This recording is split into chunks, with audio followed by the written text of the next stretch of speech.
Վաշինգտոնյան համաձայնագիրը սեղանի վրա դրած թուղթ չի։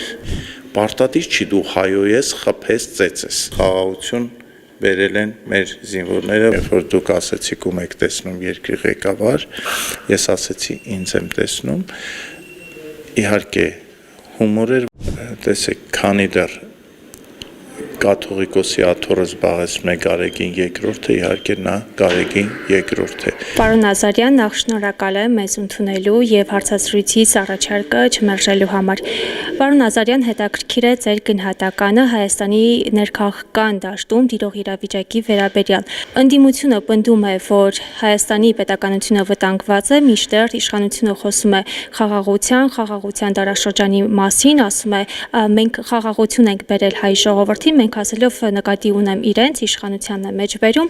եւ նաեւ խոսում են Հայաստանի 4-րդ հանրապետության հռչակելու անհրաժեշտության մասին, հավանաբար հիմք ընդունելով Վաշինգտոնյան բանակցությունները, որն այս պահի դրությամբ այդ համաձայնագիրը կարծես թե սեղանին դրված թուղթ լինելուց բացի այլ արժեք իրենից չի ներկայացնում։ Խնդրեմ ձեր գնահատականը եւ ընդդիմության եւ իշխանության կարծիքների վերաբերյալ։ Երկու կողմերն էլ հակված են ծայրահեղ դիրքորոշումներ, արձանագրել, արտահայտել, հայտարարել, բայց իրականությունը բոլորովին այլ տեղ է։ Սկսեմ ձեր վերջին պնդումից։ Վաշինգտոնյան համաձայնագիրը սեղանի վրա դրած թուղթ չի։ Վաշինգտոնյան համաձայնագիրը դա ամբողջ աշխարհում տեղի ունեցող խոշոր աշխարհաքաղաքական փոփոխությունների մի մասնիկն է, ով կհասկանա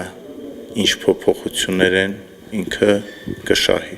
Եթե Հայաստանը, հայ ժողովուրդը հասկանա ինչ է տեղի ունենում եւ կարողանա ճիշտ դիրքորոշում որդեգրել, կշահի։ Եթե ոչ, մենք կտուժենք, ինչպես տուժեցինք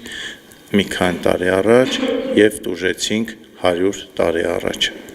Երբ էլի չէինք հասկանում, թե ինչ կարգի աշխարհաքաղաքական փոփոխություններ են լինում։ Վաշինգտոնյան համաձայնագիրը Հայաստանին տալիս է խաղաղություն եւ արդեն երկրորդ հարցն է, ինչպես հայ ժողովուրդը կօգտագործի այդ տրված խաղաղությունը։ Երկրորդը ձեր պնդումը, ավելի ճիշտ իշխանությունների պնդումը, որը դուք ներկայացրեցիք, եթե ասում են մենք խաղաղություն ենք բերել, խաղաղություն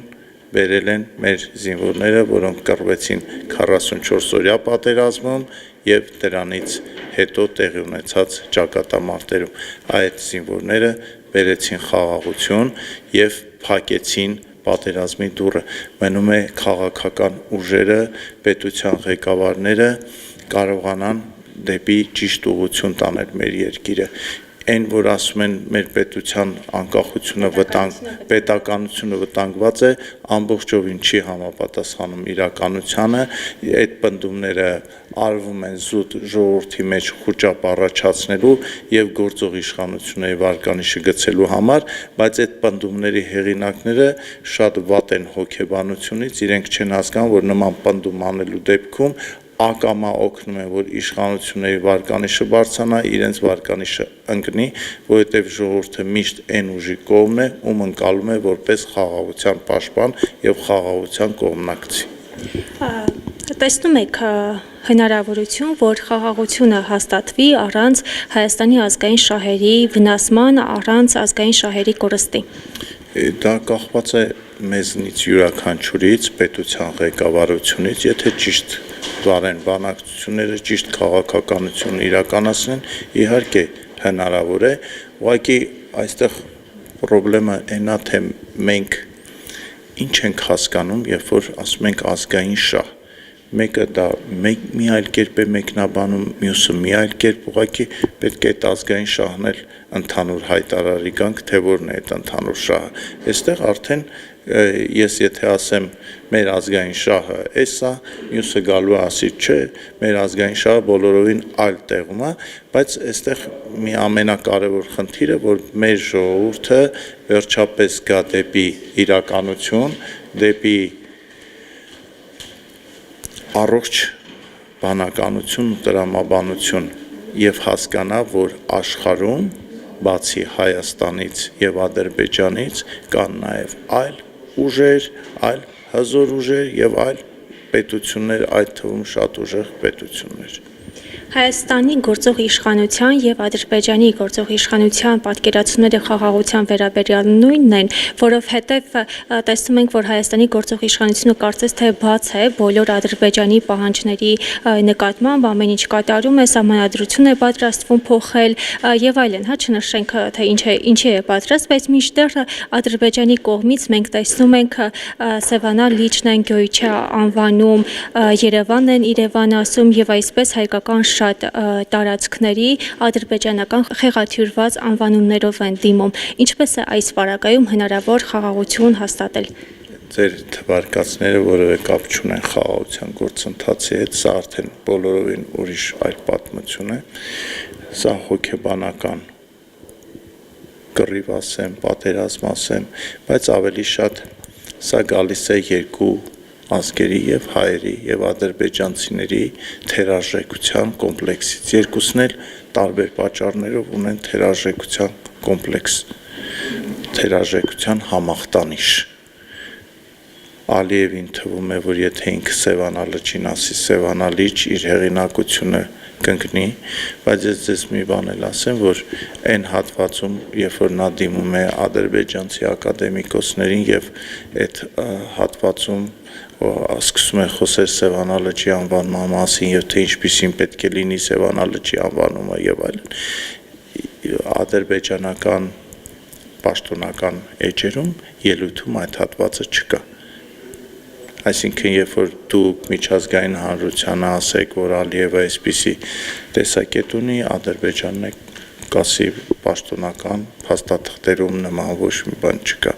Այսինքն նրանք էլի խելոք են, մենք էլի միամիտ ենք ու էմոցիոնալ, իսկ հարաբերություններում միջպետական էմոցիոնալ չի կարելի լինել։ Եվ եթե նա ասում է Սևան, մենք էլ, չգիտեմ,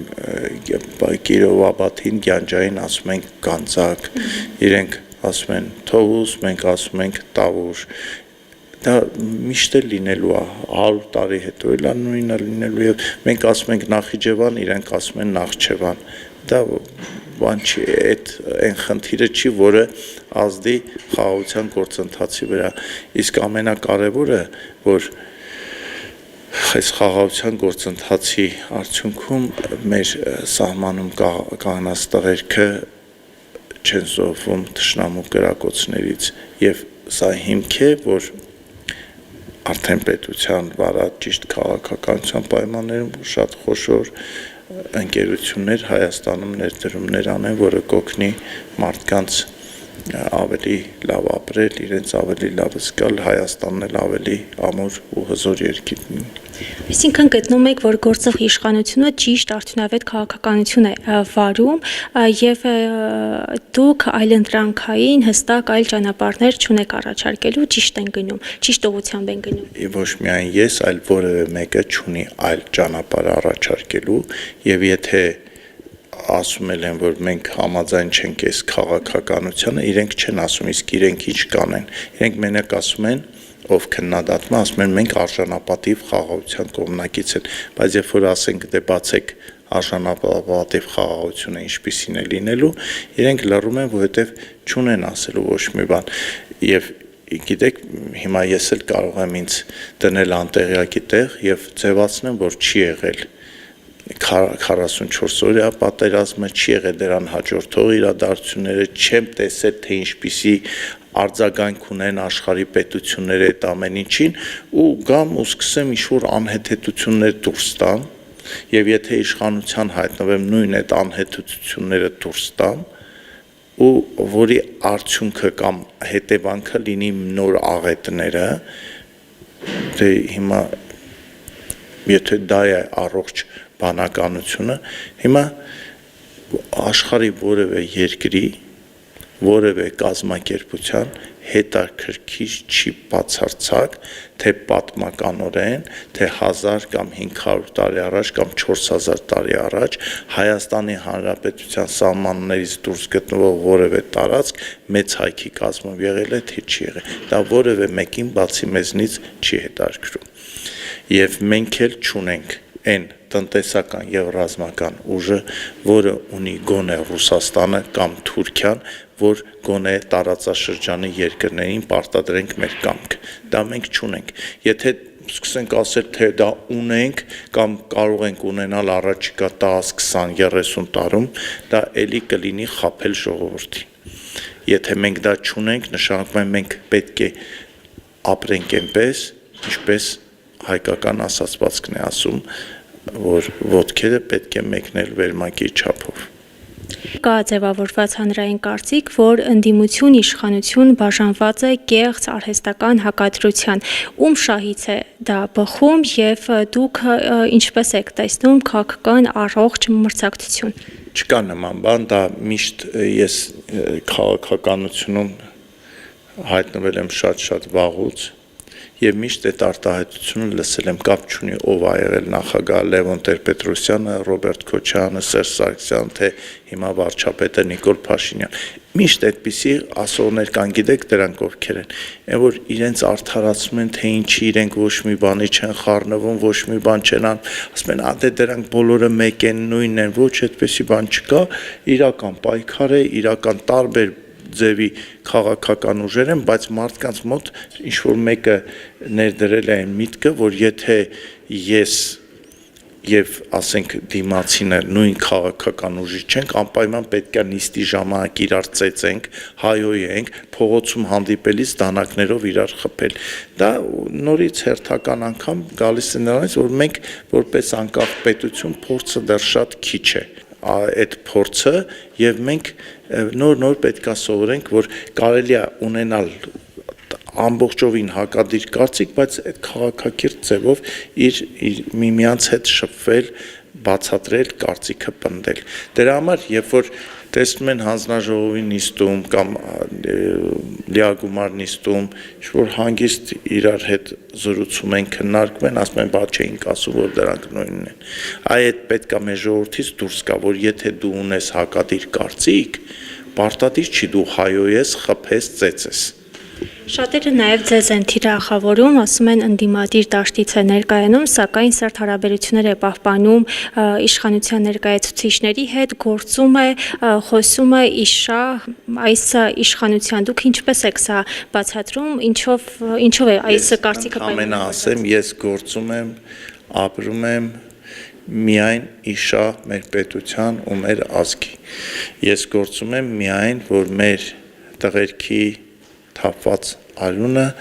իմաստավորվի ու անդադար իմաստավորվի։ Մնացածը ով ինչ ուզում ասի, ինձ բացարձակ հետաքրքիր չի։ Հավանաբար կհիշեք, երբ պատահաբար հանդիպեցի ձեզ Թումանյան փողոցում կարծեմ եւ կարճ դիտարկումներ դուք ներկայացրիք մի երկու հարցի վերաբերյալ եւ նշեցիք, որ երկրի առաջնորդը ձեզ եք տեսնում, արդյոք շարունակում եք մինչեւ հիմա ձեզ տեսնել եւ 2026 թվականին ինչ պաշտոնով սպասենք ձեզ։ Ես 2026-ի մասին չեմ ուզում խոսել, չեմ ուզում անդրադառնամ, այդ հանդիպումն էլ մեր փողոցում անակնկալ հիշում եմ, երբ որ դուք ասեցիք ում եք տեսնում երկրի ղեկավար, ես ասեցի ինձ եմ տեսնում, իհարկե հումոր էր, որովհետև ես չեմ հավակնում ոչ այսօր, ոչ վաղը երկրի թիվ 1 պաշտոնյան լինել, դա որոշակի բնավորության գծեր պետք է ունենա մարդ, որ համաձայնվի իրեն զրկել շատ ազատություններից եւ գնալ այդ ծանր բեռը վերցնել իր վրա, բայց ես պատրաստ եմ միշտ ծառայել իմ երկրին, իմ ժողովրդին, իմ ազգին։ Պարոն Ազարյան, եւ նաեւ վերջում ամփոփելով մեր հարցազրույցը, կխնդրեմ հակիրճ անդրադառնաք եկեղեցի պետություն հարաբերություններին, բայց հետեւյալ հարցին պատասխանելով, արդյոք ձեզ համար ամենայն հայոց կաթողիկոս Գարեգին II-ը, թե ինչպես իշխանությունն է պնդում Կտրիչ Ներսիսյան։ Տեսեք, քանի դեռ կաթողիկոսի աթոռը զբաղեցնում է Գարեգին II-ը, իհարկե նա Գարեգին II է։ Երբ որ կլինի եկեղեցական ժողով եւ որոշում կկայացվի, որ նա կարգալույծ է արվում կամ չգիտեմ, նոր այս դեպքում արդեն ես կընդունեմ եկեղեցու որոշումը, եկեղեցու կարծիքը։ Իսկ ես նորից պնդեմ, մի քանի անգամ պնդել եմ եկեղեցի պետություն բախում ես չեմ տեսնում, կա անձային խնդիրներ եւ ես հուսով եմ, որ այդ խնդիրը շատ արագ կկարգավորվի։